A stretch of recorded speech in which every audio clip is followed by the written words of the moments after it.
You're tuned in to RBLR, the home of Tampa Bay's Reveler Sports. 4 seconds left. In front. Hagel. The Tampa Bay Lightning have won the first Stanley Cup.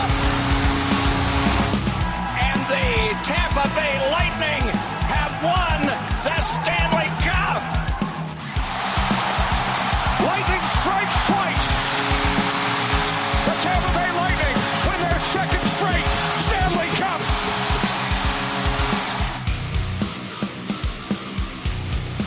Hello, everybody, and welcome back to RBLR Lightning. As always, my name is Jake Richter. Alongside me, it's Joe Zamotaro, and we have Michael Wax joining us today. Matt Gannon, unfortunately, not with us, but Michael's been called up from the AHL squad, and he's joining us here on the NHL level. But guys, welcome back to the show. We got another week of Lightning hockey to talk about. But first and foremost, before we get all to that fun stuff, how you guys doing today, Joe? How about them Bucks? No, doing pretty well. Looking forward to breaking down some of the stuff that went over the past week. And Michael, good to have you on, man. How you doing? I mean, I don't love that he called the Bolt Report an AHL team, but it's fine. I'm glad to be here. I'm glad to join you guys. Yeah, I'm glad to join you guys, and there are some things to talk about for sure.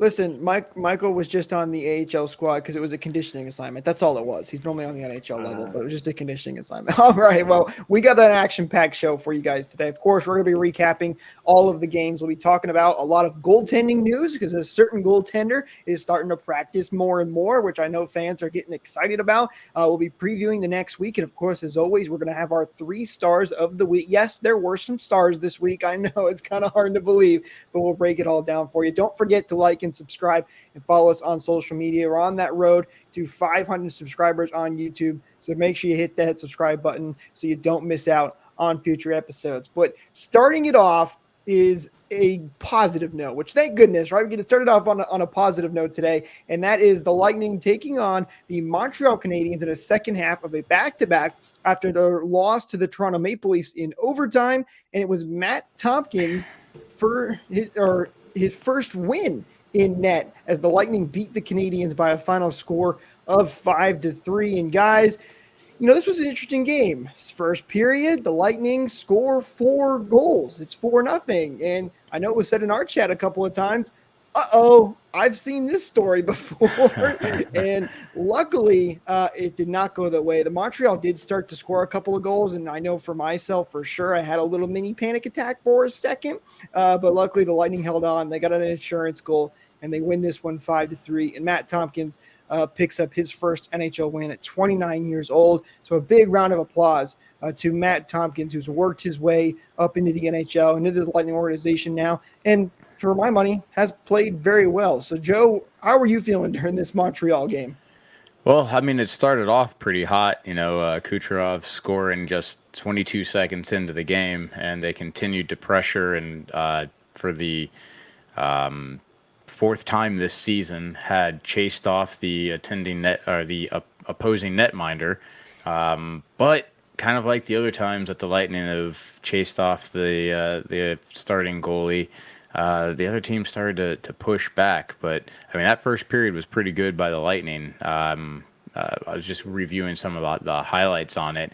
The 4th goal was scored when Montreal only had 3 shots. So they were scoring more goals than Montreal was getting shots on net. And then, maybe they were so hot that they gave themselves the flu or something. And it seemed like that the 3rd period, man, that's where the rest of the week's troubles just started to manifest. Yeah, it was really nice to see. I know you mentioned the 4th goal. It was nice to see Mikey Acemont get back on the scoreboard, especially after he got benched in the Toronto game or scratched. Like, that was something that made no sense. Even when they were up 4-1, I was just like, why would you take a guy like that out of the lineup? And he comes back, he scores. It was a really nice goal too. And overall, it's a concerning trend the last 40 minutes of that game, but specifically that third period, it is a concerning trend about how the Lightning as a whole are just sort of coasting their way to, I don't even know if you want to call them victories. Like they won against Montreal, but they just stopped trying. And that's a terrible thing to say about professional athletes. But the stuff that we see in the first 20 minutes, the first 30 minutes, it's not the same as we do see in the latter stage of the game. Yeah, getting a full 60 minutes out of the Lightning has been almost impossible this whole season. I want to say maybe that game against Carolina earlier in the season. And even when they were playing the Sharks, that was literally the most dominated I've ever seen a team be in one period for that first period against the Sharks. And then they just kind of let their foot off the gas. And, while the Sharks didn't have a chance of actually coming back, there still wasn't that same killer instinct to finish a team off like you see with other squads. Like would Vancouver put 9 up on San Jose like a couple days later? Just completely finish, close them out, finish the game, get all the points that you can in that game, and have that killer instinct. Forget about a full 60. How about we get a full 45? We'll start there and then work our way up. I mean, that's really, I think, the biggest ask right now that I'd go for the team. The good news is, though, the Lightning did get the win. They had that little hiccup there towards the end, started to struggle, but they got a big win. Michael, you mentioned Mikey Eyssimont. Maybe it was a good thing he got benched in that Toronto game because he said he was working on his shot when he had his off days there, and then he ended up scoring that goal. So maybe because of the benching, if you really think about it, it was just a big brain move by John Cooper to help Eyssimont get himself in the score sheet. But either way, it's a win for the Lightning. They get another 2 points against a division opponent as well, and maybe fans are feeling a little bit better. But unfortunately, things then went back downhill for the Lightning as they took on the Chicago Blackhawks back home at Amalie Arena. But of course, the hundreds of Chicago fans, because they're all down here as the snowbirds, especially this time of year. And Connor Bedard apparently likes it down in Florida as he played extremely well. He had two goals, and I think 4 points in it. He had a lot of points. He had a ton of points in this game and kind of dominated the Lightning. A lot of the plays, his teammates were making great plays in this one, but the Lightning can't get it done, and they lose this one 5-3 in what a lot of people thought, including us guys. We talked about it last week. We thought this might have been a little bit of an easy game for the Lightning, and they underestimated, I think, Connor Bedard and the Chicago Blackhawks in Corey Perry's return to Amalie Arena as well. So, Michael, I'll start with you this time. What are your thoughts on the Blackhawks loss? It was real bad. I'm trying to find a quote right now from Sergachev from that game, and he was basically saying that there are times where our opponents push back on us, and after allowing 4 goals to Chicago, we didn't have that type of pushback. I think I found the quote here. He said, "We didn't really have one in the second. We kind of pushed, but we didn't shoot the puck. We created chances, but we didn't shoot. That was our problem, I think." That is very concerning. Like, against a team like Chicago, where, yeah, Peter Mrazek's been pretty good this year, but, like, that team is not great. You're not even getting shots on net and getting rebound opportunities or even putting pucks in the back of the net. It's not a great look. And that's a defenseman saying that. So I don't know what to make of that. You're gonna have bad periods. The Lightning have had plenty this season, but it's about how you respond, and the response just was not good enough. Definitely can agree with that. And once again, seems like the team that had all the pedigree a couple seasons ago, wanting to go for wins and close out teams, just kind of didn't have it. And there's a lot of missed assignments in this one. The worst, I think, was Hedman allowing Bedard to score that first goal. He had him. He was man on. Hedman's like probably almost 40 pounds and about 4 inches or I mean, geez, more than 4 inches taller than Connor Bedard, right? There's no way that Bedard should be anywhere close to Hedman and be able to out leverage him to a puck, and that's what he did in order to score a backdoor goal. And the rest of the team kind of went that same way. I said last week, what I wanted to see out of the team for this past week was that when the games you're supposed to win, which was going to be Montreal and Chicago, I don't want any Bedard highlights. Well, they Didn't get that wish. yeah, didn't really get the memo on it. And I mean, even though I'd say that the Bedard highlights were like kind of opportunistic, not necessarily lucky goals, but they were. It They wasn't were. like he generated a scoring opportunity by himself. Right. He used his speed to get in the right positions. Yeah, to a point for quite a bit. I mean, but it wasn't something dazzling. It was something that could have been prevented by decent defense. Sometimes you'll see Austin Matthews do something absolutely incredible, fake somebody out one way, pull the puck in so tight that the can't get stick on stick contact, and then he'll snipe it top corner. That's not what was happening here. And I I think you were actually saying, Jake, that why is it that former Lightning players always come back and score on us the first time that we play them? We've talked. Me and Matt have talked. And Matt's mentioned, I know, a couple times with Joseph. Like Joseph always did it to the Lightning. It does seem like it always happens to us. Well, another story of that in this game. Since it was a home game, I was wondering if they're gonna play Johnny Be Good over the loudspeaker there when Tyler Johnson scored. And then the tribute that they had for Corey Perry was really nice. It was obviously touching to him, and he got his late in the game, so it definitely is a trend, huh? The Corey Perry goal was the one that was most frustrating to me in that game because, again, this is a guy who was just on the team for a couple of years too, and you would think the Lightning know this is a guy who loves to score goals by doing the dirty work right in front of the net. He's an elite goal scorer, and they left him wide open all by himself in front of the net like he was still playing for the Lightning.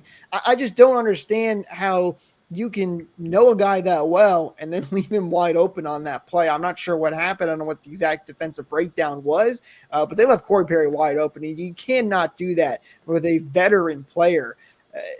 That's such a good goal scorer. And it goes back to what we've been talking to so many times this season, defensive breakdowns, the Lightning defense. And again, it's not just on the defenders. It is a team defense as a whole is not playing good. And they're giving up way too many chances. They're sitting back and they just can't get their feet under them whatsoever. Yeah. And I mean, and it was a trend this whole week too. So that goal that was scored was actually on a power play. They let in a power play goal in all 3 games this week, one against Montreal, one for Chicago, and then coming up here on Carolina. So their penalty kill, which was I think 4th or 5th in the league, started to show some weaknesses, and that was definitely one of them where some puck movement drew out our defender who was covering Corey Perry in front, pushed him out to the side, and then Corey Perry got just a nasty deflection like he's very capable of doing. The thing that is so troubling is that it's not necessarily the physical play of Victor Hedman. He's getting very frustrated. Like, he's getting frustrated to a point where, as the veteran of the defense, it's rubbing off on the rest of the defense. Like, he's getting older. It's part of the game. He's going to decline as far as his skill set goes. Still above a point per game, by the way. We're having this conversation. But he's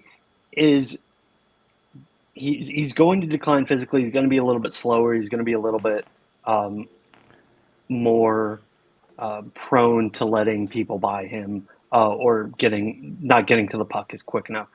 But, like, I think it was this game. It might have been this game or the Carolina game. He took a penalty with, like, I don't know, what was it, 3 minutes left to go? And then he, like, slammed his stick against the board. I'm like, dude, what are you doing? It was the Chicago game. Yes. This is not the leadership that we expect of you. And, like, the one that I kept on coming back to was, oh, well, he did in the playoffs against the Islanders. Like, and the Lightning almost came back and tied that game. I was like, that's different. That's the playoffs. And also, I would have hoped he would have learned by now. Like, he's better than this, and I really do think it's rubbing against the up against the rest of the defense. I do. It is because in that same game, I think it was the same moment, Sergachev got frustrated and sent the puck into the team is clearly frustrated, and though I think they all know what the problem is. They've talked about it a couple times in these post-game press conferences, but they showed some visible frustration at the end of that Chicago game, and the Hedman one was super frustrating because it's like, come on, we're taking a really stupid penalty here at the end of the game. And it's just totally unnecessary and avoidable. I get it. You're frustrated. Do it in the locker room. Don't take a silly penalty for that. But a lot of these guys are getting really, really, really frustrated. And, hopefully they can take those frustrations and turn them into a lot more positives. And so we had hoped it would happen going into the Carolina game. Unfortunately, that wasn't the case, as the Lightning were also without Nikita Kucherov for this game, as he was out with an illness. He will be back tonight against the Blues, which is happening right after the day of this recording. But Kucherov out, and the whole team just couldn't get it going. After the Lightning shut out Carolina last time they met, Carolina this time shut out the Lightning with a final score of 4-0. And it was just a disastrous game, I guess is the best way to put it. I mean, you look at the shots on goal. The Lightning had 9, 3, and 10. I mean, they couldn't get anything going offensively whatsoever. So, Joe, what were your thoughts for this Carolina game? Well, first of all, is nice to see Tanner Jeannot fighting Michael Bunting, because screw that guy.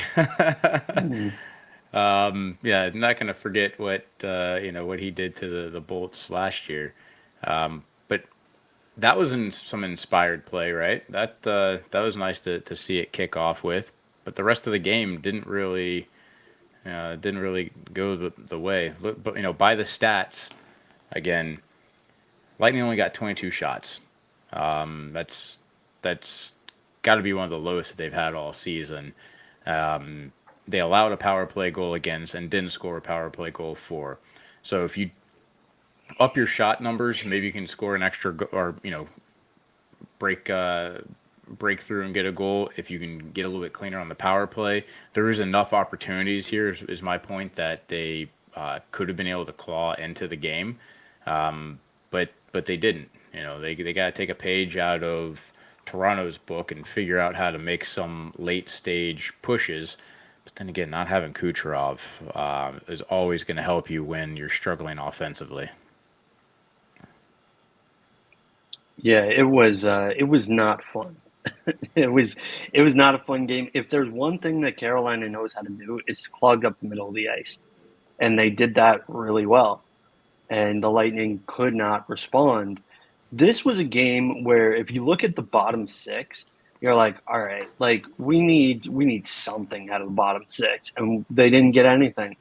It was very frustrating. This is a bottom six that I actually really like on paper, and it's just not producing as much as I think we would all like, especially with like some of the lineup changes and whatnot. It's just something where nothing seems to really stick. Like one guy who's doing well is like Mikey Eyssimont, and that's about it. So hopefully they can get going tonight against St. Louis, and that can get some like snowball rolling. Sorry, Jake, not to harp on the defense, but one of the things that I remember from that game is Calvin DeHaan. Oh my Lord! Like the amount of turnovers that he had that were just unbelievable. It was real bad. It's been frustrating. I do want to give credit. You mentioned the bottom six. I do want to give credit to Tyler Mott, and I think even Luke Glendening. I think they've both been pretty decent for the most part. Glendening maybe not as much. He's still trying to get things going, but Tyler Mott for sure. I think he's been pretty solid in the bottom six. Well, also all these guys have never played together before this season. No, so it does take some time to figure each other out. And we're still early in the season.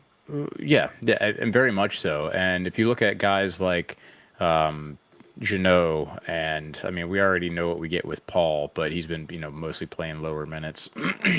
With some of these guys, and even with Isamont, they're scoring goals, but it's usually when they're not really on that bottom six line where there's either a late change that's happening, or maybe they get some power play time. So they do have the ability to get it done.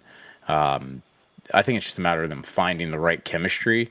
And Coop, when he's doing this musical chairs for lines, I don't know how beneficial that is, because I know he's trying to find that right combo where people work, but the more time you spend with have a little bit of stability, the more you can start to predict what they're going to do and what you can expect. Like if Jeannot's going in hard on a guy, he's probably going to hit him and take him out, which means that he's not going to be crossing over to the other side of the ice and getting back. He's going to take himself out there, so that you can position yourself in the other position, just as an example, right? So you can start to get people's tendencies. When you start playing with different guys every time, you kind of have to watch them a little bit more to know what they're going to do next. Even though they're playing within a system, there's still instantaneous decisions made on the ice, and hopefully they continue to work it to get that scoring up, because all these guys have the ability to do it when they're put in the right opportunity. I'm wondering if it's time for Cirelli to come back into the top six. Like defensively, he's very obviously the best defending forward on the team, and so put him out there for the most amount of minutes. And offensively, he's actually been better on pace this season than he has been in previous seasons. So he's scoring. And do you take a guy, reward someone who's been doing something very well for the majority of his career, but specifically this season, pair him up with a guy he's very familiar with in Steven Stamkos, and just let that second line do its thing with someone like Tyler Mott on the other wing? It's possible. You're going to have to play it and see how it goes. I try to trust Cooper when it comes to that. But as kind of Joe mentioned too, you want to stick with when gets a little bit of consistency as well. It's also tough with the injury. Sherry just went on IR too. I know he hasn't been great. He really hasn't been able to find his footing, his footing, I should say. Tanner Jeannot, though, you guys know him, Joe. I'm not his biggest fan because of the trade. We talked about it a couple of times, but I'll say this: when it comes to fighting, this guy, he's dynamite. Just like you can look dynamite by heading over to shop.rblrsports.com and check out the amazing team-inspired merch that we have over there for you guys. Rays, Rowdies, Bucks, Lightning, you name it. Be sure to head over to shop.rblrsports.com. And the best part is, for our Lightning fans, we got an exclusive code just for you to get 10% off your order. That's code BOLTS, BOLTS, 10% off. Links, as always, are in the description. I can tell you guys didn't love that one with the head shake. I know that was a corny one, but hey, we got to have a little bit of fun here after all those losses that we just had to talk about. Let's keep the positive vibes rolling, because I'm trying to instill a new rule, for at least for me when I watch these Lightning games. Keep everything positive, right? It could be a lot worse. We could be the Edmonton Oilers right now, who just fired their head coach. Start to the season, and they've got two of the best players in the NHL. But going to the 3 stars, it was a tough one to pick this week because there wasn't a lot of great play. So, kind of keep that in mind as we go through these. But our number 3 star is going to be Victor Hedman. Now, he didn't have some great defensive plays. I know we talked about it in the Chicago game, but Hedman did have 1 goal, 5 assists, and 6 points over the last 4 games. And he was positive in that. And that's hard to do when there's been so many goals scored. So Victor Hedman, he's the number 3 star. Joe, I'll start with you. Your thoughts on Hedman play this week? He squeaked in as the number 3 star. He got 3 points in the last 3 games. He's positive 2 in those 3 games. And turn it over to you. Well, I know Michael's not going to have much more to say. You're lying about that positive 2. There's no way.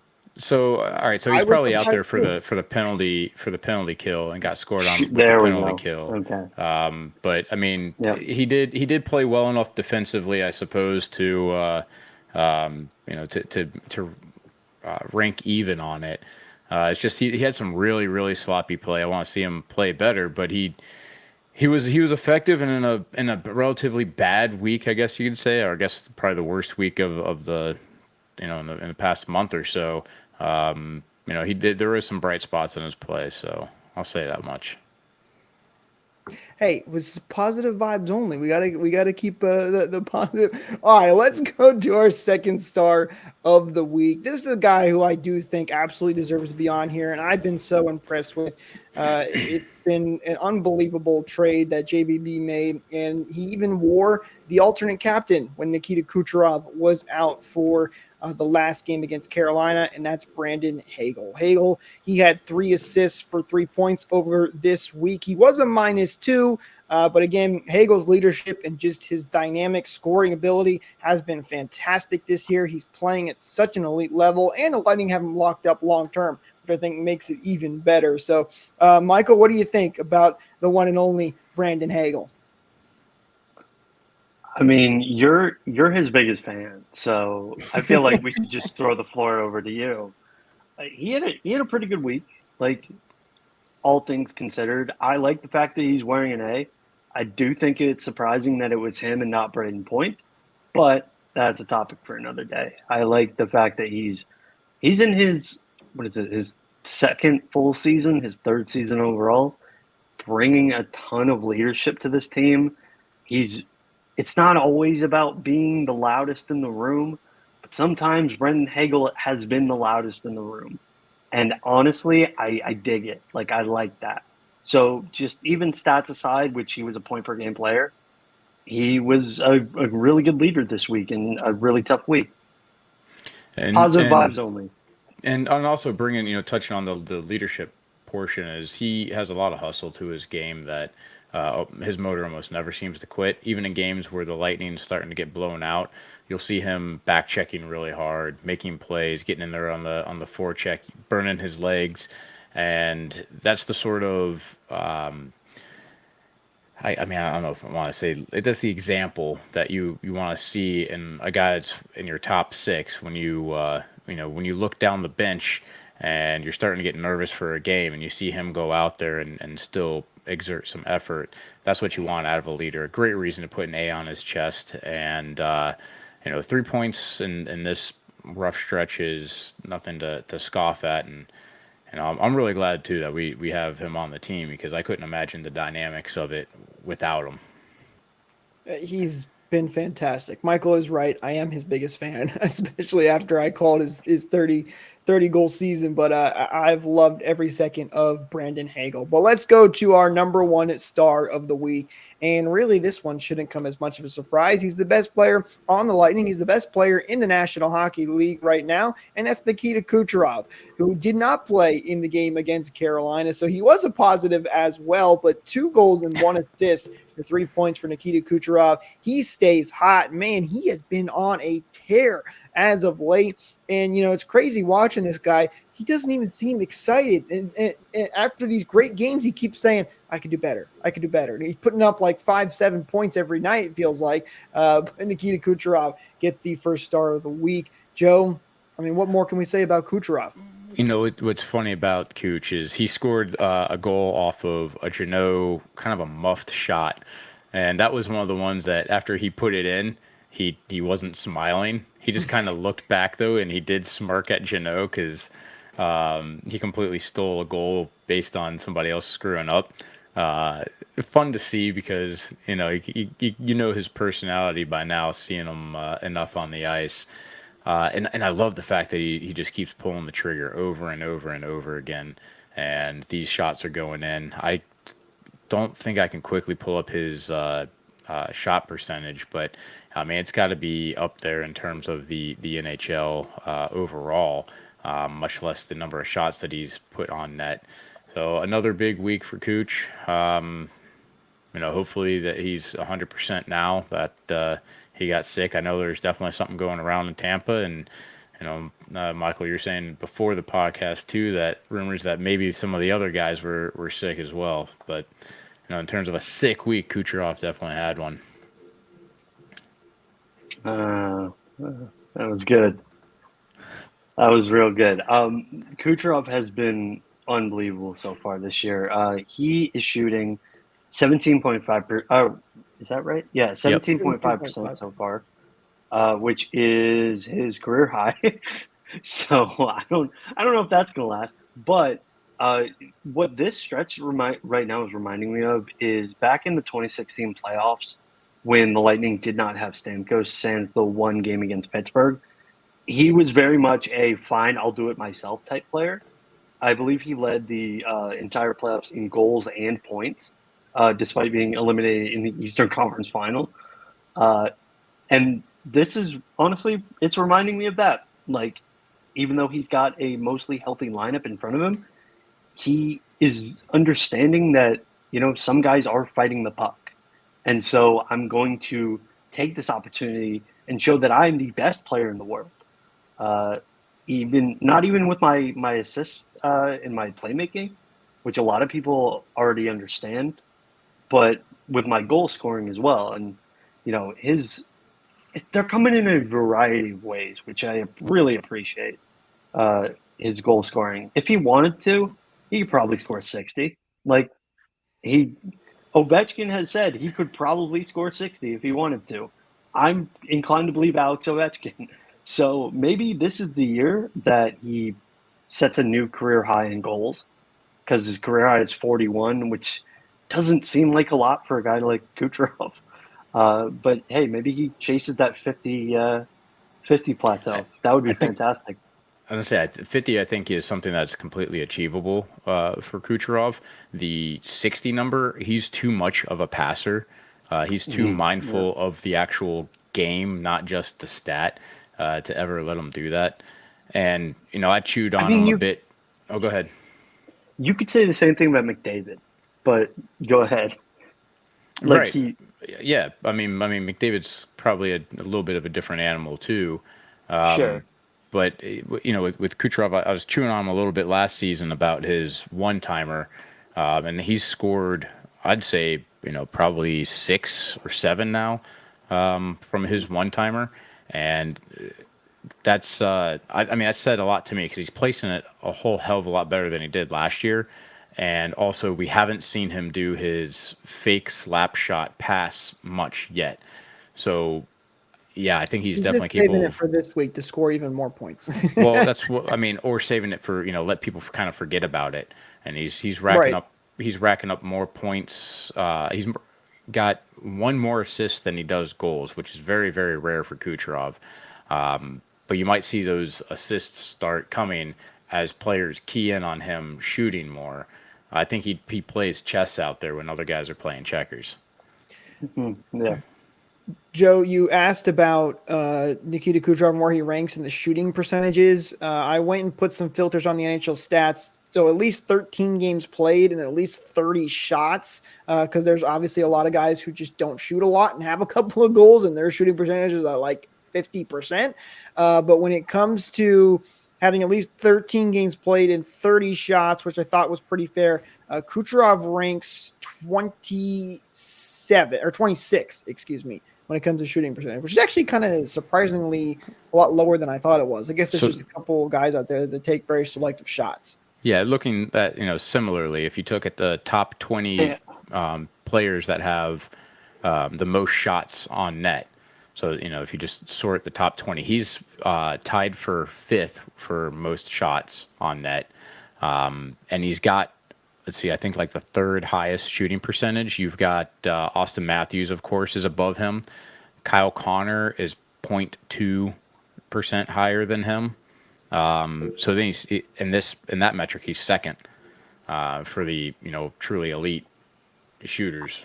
Yeah, that's a good point. And if that can continue, who knows where Kucherov is going to end up this season. I do want to talk about our goaltending and the way that's been going for the Lightning, because there is some. I mentioned at the beginning of the show that Andrei Vasilevsky is back practicing with his teammates.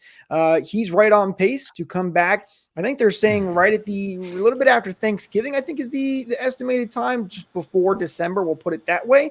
But he's on pace right now to come back on time. He says he's feeling very good. He feels a lot better than he did when he had this injury, which is really nice to hear as well. Because Vasilevsky, even when he had the injury, was darn good. So if he's feeling even better now, who knows where he's going to be? But even without Vasilevsky, I think Jonas Johansson and Matt Tomkins, for that matter, have played extremely well. I know when you look at the goals against average and the save percentage, it's not great. And I think it's because they are constantly left out to dry. Yeah, here and there, there's a couple of goals that you say, all right, Vasi might have had that one. Maybe there's a couple of games where the Lightning might end up winning or at least getting to overtime if Vasi gets those. But considering Jonas Johansson and Matt Tomkins, the role that they got stuffed into here, I don't know about you guys, but I think they have stepped up to the table big time and have played extremely well. So, Joe, I'll kind of start with you here. What are your thoughts on our goaltenders about 15 games in the season here? Well, again, congratulations to Tompkins for getting that first win of his career. That's big, and I know it's probably something that was frustrating losing your first two, and especially the way one of those went down. But Johansson's, I think, analyzing a lot of these goals, and we had the breakdown a few weeks ago where I was showing the reasons why the Lightning were letting these goals in. He is getting left out to dry. And maybe he could make some sort of miraculous save, but if it goes across the crease for a shot on net, basically give your goalie, at best, a 50-50 chance of saving that, especially with how elite the goal scorers now are with shooting the puck in the National Hockey League. They're going to place it somewhere, and you don't know where it's going to be, and you got to slide across. So if that ever happens, you never blame your goalie for letting a shot like that in. Deflection, forget about it. It changed directions inches in front of him. So for Johansson, he's been playing great, I think, and you can't really fault him for the results the Lightning have been having. That said, I can't wait for Vasi to come back because it's kind of a saying that I've echoed for years. In order to win a Stanley Cup, you need your goaltender to make all the saves he's supposed to, and then a couple he's not. And maybe we have 2 more wins if Vasi was in net, and 2 additional wins would actually put us for second in the division. Getting Vasi back will be a big deal, even though these guys have been playing great. And I really do like the fact that they weren't the most disappointing thing of this season like we were so concerned with in preseason. Yeah, so I actually had a tabled article about why the Jonas Johansson signing was going to be very bad. I'm glad that. I think we're losing Michael again. His internet is about as good as our defense has been right now lately. But that's funny though to have it written up and then didn't quite hit the publish button on it. Right. Well, exactly, because Johansson has, to his credit, played extremely well. So I mean, I think he's going to be a great backup too, because you look at what he's doing right now. Even in the starter role, I think he can continue to do that in the back position where he's not constantly playing, and hopefully the team starts to play a little bit better. So I think he could be a great backup when you look at it. So I think he's back. If you want to finish your thought there, looks like you're stable. Oh, or he's frozen. or he dropped again. Hopefully we'll get Michael back here relatively soon. But the goaltending, I don't want to put too much blame on them whatsoever. They've really been left out to dry for the most part here. And I apologize for the technical difficulties here we're running through. But, Joe, you mentioned too the standings, how 2 more wins, we could be second in the division.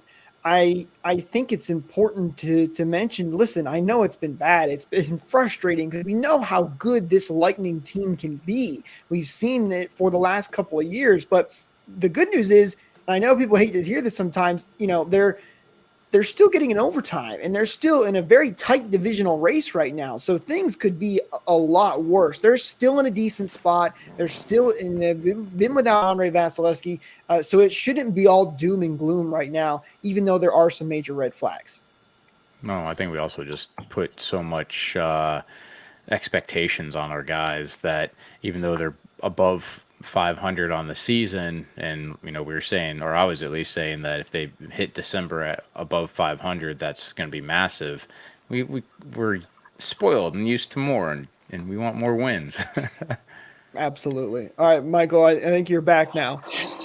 I don't worry. I heard that comment about my internet and the Lightning's defense. Don't worry. But so I think the way that this is going to go in the next couple of weeks is going to be twofold. I think it's important for Vasi to be very transparent about how he's feeling, because he wasn't last season, and that ended up costing the Lightning. And it's going to be interesting to see how Johansson goes from being the starter to a backup. And not only a backup, but a backup that probably does not play that much. So if you're coming cold off the couch, are you going to be as good?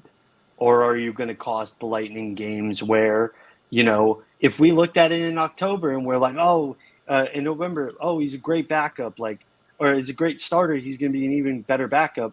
That's not always the case. It's a different type of mentality coming in. Your body's going to be different. Your mind's going to be different. So I'm interested to see how it plays out. I think he's still going to be fine. And I think Vasi's still the best goalie in the world. But those two things need to be intertwined if the Lightning are going to be successful going into December and beyond. No, and that's a great point. They are very different mentalities. It's a different type of game, and you're right. The backups, especially with the Lightning, especially Andre Vasilevsky, you don't play often. I mean, heck, sometimes it feels like there's back-to-backs where Vasi's like, I'll play both of them, even though he shouldn't. But that's what it feels sometimes. Vasi did mention that the injury happened because of a workout that he was doing with weights, and he said he was going to take it easier with that. That kind of surprised me a little bit. It's like, Vasi, all the games you play, that could have played a factor into it too. But he does say he's going to take it easier. So hopefully, have you seen him without his shirt on? How bulky he's gotten, over the past couple of years. Like he's put on some serious muscle mass. He's a freak athlete, is what he is. It's impressive, and I can't wait to have him back. It's going to be a great early Christmas present for Lightning fans to have Andre Vasilevsky back. Speaking of the upcoming things, though, let's take a look at what the Lightning have this week. So, of course, tonight, as of when this recording is happening, the Lightning will be taking on the St. Louis Blues at 8 p.m. So a little bit later night start for the Bolts. And then they go to Chicago for hopefully a revenge game against Connor Bedard. Hopefully things go a little bit better this time. Again, that's an 8 p.m. start in Chicago on the 16th. And then on Saturday, the Lightning are back home at Amel Arena to take on the Edmonton Oilers. And that is a 4 p.m. game. So kind of not really a matinee, but in between a matinee and a regular start time, a couple of hours earlier. And, a game, guys, normally you would say, hey, this is a big game, Connor McDavid and the Edmonton Oilers, although they have struggled a lot this year. So I'm not sure what kind of Edmonton Oilers we're going to get. They did just fire their head coach, so maybe they'll be able to get back on the path that they wanted to be. But, Joe, what are you looking for the Bolts this week? I know we say just play a little bit better defense every week, but so you think that we'll end up doing a podcast before that Monday game, which is against Boston?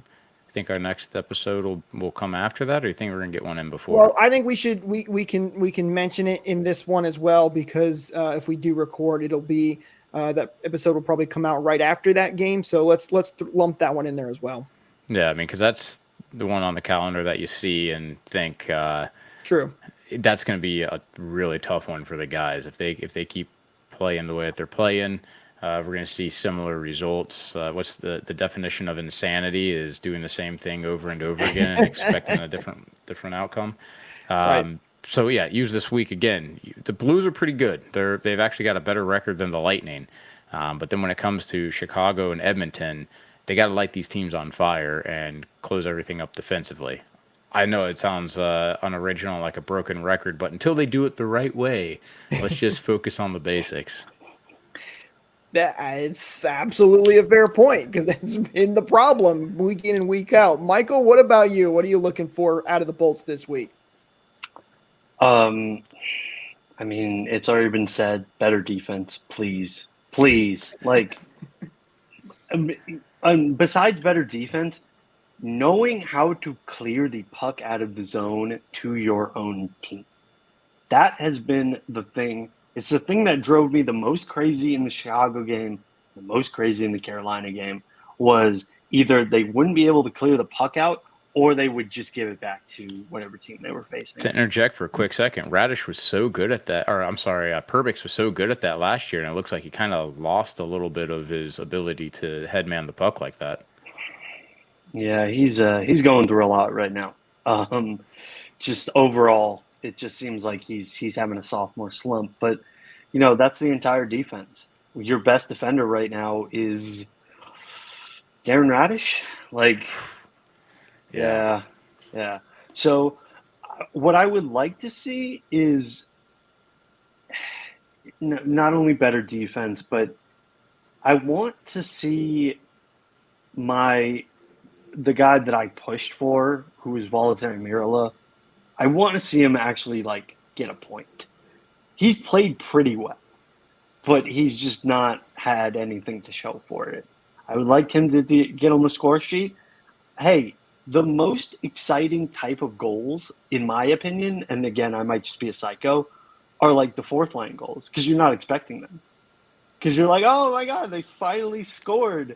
And they were finally driving the offense. It was that was one of the big surprises of the 2022 playoffs was the line of Riley Nash, Pierre-Edouard Bellemare, and Pat Maroon were just terrorizing teams, and they were keeping the puck in the offensive zone. That was one of the biggest surprises, and I'm hoping that as the fourth line gels this year, they can bring that energy and that intensity into the game. I'm going to go with this. Give me 45 minutes. 45. We're on to go full 60. Let's start at 45, and we'll work our way up for there. That's what I hope from the line. I think just get a little bit of more consistency so we don't have to see these amazing 4-0, 4-1 starts and then these collapses like we've seen so many times. I'm going to stick with my positive vibes only mentality here, though. I think the Lightning are going to be able to bounce back big this week. I think they're going to get it done. I think the Chicago game especially, and now the Carolina game lit a fire under them. And the Boston game is probably the big measuring stick game because even though a lot of people, myself included, were out on Boston, they have played extremely well this season, even though they've lost a lot of guys. So that's the big game, as it always has been with the Lightning and the Bruins. But just try to play a consistent game and improve it a little bit better every day and get back on track. I think that's all you can ask for. And I, again, remind Lightning fans, I know it's been frustrating. I know it's been tough. But at the end of the day, the Lightning are in a playoff spot right now. They've got Andrei Vasilevsky coming back. Nikita Kucherov is back in the lineup. So things are looking up still despite some of the tough defensive lapses. Guys, I think that's going to do it for us in this episode. So thank you guys so much for tuning in. As always, don't forget to follow us at RBR Lightning, at RBLR Sports, so you don't miss out on future episodes and content here from RBLR. Again, don't forget to like and subscribe wherever you may be watching this episode. Thank you guys so much for tuning in. See you in the next one. Go Bolts!